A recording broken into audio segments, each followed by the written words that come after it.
Praise the Lord. பிரியமான சகோதர சகோதரிகளே, ஆண்டவராகிய இயேசு கிறிஸ்து நாமத்திலே உங்களை வாழ்த்துகிறேன். அதிகாலை வேளையில் ஆண்டவராகிய இயேசுவோடு என்ற இந்த நிகழ்ச்சியை காணும்படி வந்திருக்கிற உங்கள் ஒவ்வொருவரையும் கர்த்தர் இந்த நாளிலே தன்னுடைய வசனத்தினாலே நிரப்பி ஆவியினாலே பலப்படுத்தி ஆசீர்வதிப்பார். விசுவாசத்தோடு நாம் கேட்போமா?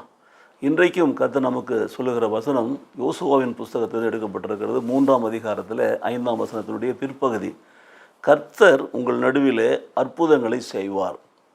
வசனத்தை முழுவதுமாய் வாசிக்கிற பொழுது யோசுவா ஜனங்களை நோக்கி, உங்களை பரிசுத்தம் பண்ணி கொள்ளுங்கள், நாளைக்கு கர்த்தர் உங்கள் நடுவிலே அற்புதங்களை செய்வார் என்றார். இந்த 3ஆம் அதிகாரத்தில் 1 முதல் 5 வசனங்களை வாசிக்கிற போது பார்த்தீங்கன்னா, சீத்திமிலிருந்து புறப்பட்டு யோர்தானுக்கு அருகில் போய் நிற்கிறார்கள் என்று பார்க்கலாம். யோர்தானை கடக்கும்படியாக, அடுத்தது எரிகோ கோட்டையை தாண்டும்படியாக.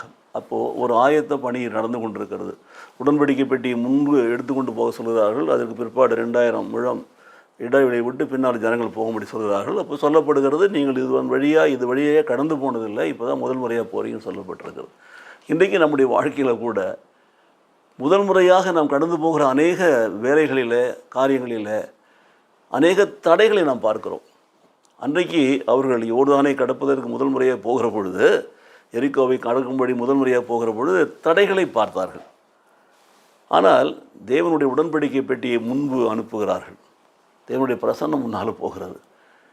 அதுக்கு கொஞ்சம் இடைவெளி விட்டு பின்னால் போய் கொண்டிருக்கிறார்கள். அப்படி தான் யோசுவா ஜனங்களை பார்த்து சொல்லுகிறான், நீங்கள் உங்களை பரிசுத்தம் பண்ணி கொள்ளுங்கள். அது மிக முக்கியம். If you want to overcome the obstacles in your life, முதல்ல நீங்கள் தேவ சமூகத்தில் வந்து தேவனோடு ஒப்புரவாகுங்கள். உங்கள் குற்றங்களை, பாவங்களை அறிக்கை செய்து தேவனோடு சமாதானமாக மாறுங்கள். உங்களை நீங்கள் பரிசுத்தம் பண்ணி கொள்ளுங்கள். புதிய ஏற்பாட்டு போதையின்படியாக ஆண்டவராக இயேசு கிறிஸ்து ரத்தம் உங்களை கழுவி சுத்திகரிக்கிறது. அந்த இரத்தத்தால் சுத்திகரிக்கப்படுங்கள். பரிசுத்தமாய் நீங்கள் மாறுகிற பொழுது நீங்கள் செல்லுகிற அந்த பயணத்தில் உங்களுக்கு வெற்றி உண்டு. உங்களுக்கு முன்பாக இருக்க தடைகளை தேவன் உடைத்தறிவார். அதனால தான் சொல்கிறாரு, இன்றைக்கு நீங்கள் ஏன்னா 3 நாள் இந்த இடத்துல இருக்கிறாங்க. இன்றைக்கு நீங்கள் உங்களை பரிசுத்தம் பண்ணி கொள்ளுங்கள், நாளைக்கு உங்கள் நடுவில் அற்புதங்களை செய்வார். அதுதான் அதுக்கு அர்த்தம். நாம் ஒவ்வொரு நாளும் நம்மை பரிசுத்தப்படுத்தி கொண்டு தேவ சமூகத்திலே காத்திருக்கிற பொழுது நமக்கு எதனாக உருவாக்கப்படுற எந்த ஆயுதம் வாய்க்காமல் போகும். நம்மை குற்றப்படுத்துகிற நாள்களை நாம் நியாயம் விசாரிக்க முடியும். நமக்கு உண்டாயிருக்கிற தடைகளை எல்லாம் தேவன் உடைத்தறிவார்.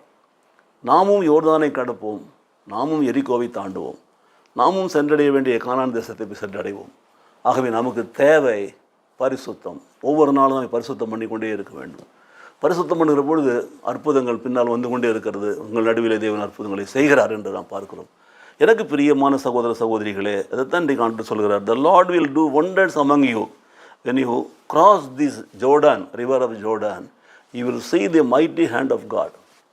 Similarly, when you cross the Jericho fort, you will see the mighty hand of God.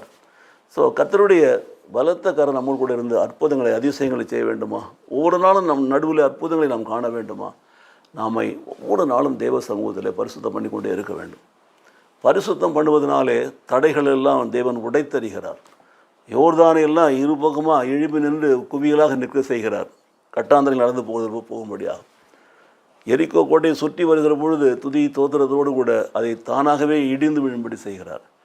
அப்போது பரிசுத்தத்தை வச்சு தான் தேவன் மிக முக்கியமான காரியத்தை கொடுக்குறாரு. அதனால தான் யோசுவா ஜனங்களை பார்த்து சொல்கிறான், இன்றைக்கு நீங்கள் உங்களை பரிசுத்தம் பண்ணி கொள்ளுங்கள், நாளைக்கு தேவன் உங்கள் நடுவில் அற்புதங்களை செய்வார். உங்கள் வாழ்க்கையில் உங்கள் நடுவில் அற்புதங்கள் செய்ய ஆண்டவர் ஆயத்தமாக இருக்கிறார். உங்களை பரிசுத்தம் பண்ணி கொள்வீர்களா? உங்கள் தடைகளை எல்லாம் உங்கள் கண் எதிரே ஆண்டவர் உடைத்து போடுவார், தகர்த்தறிவார், ஜெயம் கொடுப்பார். அந்த மேலான தேவனை தான் நாம் ஆராதிக்கிறோம். கண்களை மூடி நாம் கர்த்தரை நோக்கி பார்க்கலாமா? இல்லை நேசிக்க நல்ல பிதாவே, இன்றைக்கும் யோசுவாவின் புஸ்தகம் 3ஆம் அதிகாரத்தில் 1 முதல் 5 வசனங்களில் உள்ள காரியங்களை சொல்லி ஆண்டவரே, 5ஆம் வசனத்தின்படியாக எங்கள் நடுவிலே கர்த்தர் அற்புதங்களை செய்வதற்காக உமக்கு ஸ்தோத்திரம் செலுத்துகிறோம்.